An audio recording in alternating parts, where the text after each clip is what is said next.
നമസ്കാരം. ഓരോ പ്രഭാതവും ഒരു ഓർമ്മപ്പെടുത്തലാണ്.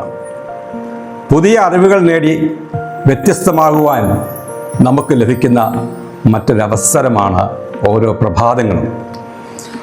ഉന്മേഷവും ഊർജവും നൽകിയാണല്ലോ ഓരോ പ്രഭാതവും നമ്മളെ ഉണർത്തുന്നത്. ഇന്നലകൾ സന്തോഷമായിരിക്കാം, ദുഃഖമായിരിക്കാം, മാനസിക സമ്മർദ്ദങ്ങളായിരിക്കാം. അതെല്ലാം നമ്മൾ നിദ്രയുടെ തണുവാർന്ന മടിത്തട്ടിൽ ഉപേക്ഷിച്ച് പുതിയ ഉണർവോടെ പ്രഭാതത്തെ സ്വാഗതം ചെയ്യാം. ഇന്നലകളുടെ പോരായ്മകളും കുറ്റങ്ങളും കുറവുകളും പരിഹരിക്കാനായി പുതിയ പ്രഭാതത്തിലേക്ക് ഉണർന്നു നടക്കാമല്ലോ. ഇന്നലകൾ നൽകിയ സന്തോഷവും സമാധാനവും നിലനിർത്താനും വർദ്ധിപ്പിക്കാനും പുലരികൾ നമ്മളെ അതിയായി സ്വാധീനിക്കുന്നില്ലേ? ഇന്നലകളിൽ ഉണ്ടായ മാനസിക സമ്മർദ്ദങ്ങളും സങ്കടങ്ങളും വിഷമങ്ങളും തട്ടിക്കുടഞ്ഞു കളഞ്ഞ് പ്രഭാതസന്ധിയിലേക്ക് ആത്മവിശ്വാസത്തോടെ പ്രത്യാശയോടെ ഓടിക്കയറാം. വ്യത്യസ്തമായ അനുഭവങ്ങളിലൂടെയാണ് ഓരോ മനുഷ്യൻ കടന്നു പോകുന്നത് എന്ന് പറയേണ്ടതില്ലല്ലോ. സാഹചര്യങ്ങൾ അനുകൂലവും പ്രതികൂലവുമാകുന്നത് ഒക്കെ നമുക്കറിയാം.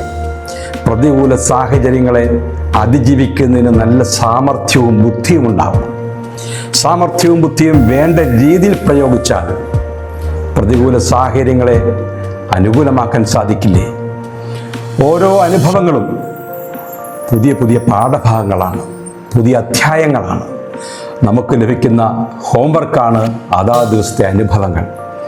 ഹോംവർക്ക് അന്ന് തന്നെ ചെയ്യുവാനായി സാധിക്കുന്നില്ലെങ്കിൽ തെറ്റുകൾ മനസ്സിലാക്കാനും തിരുത്താനും ശരിയായ രീതിയിൽ നമുക്ക് ഉത്തരം എഴുതാൻ കഴിയത്തില്ലല്ലോ.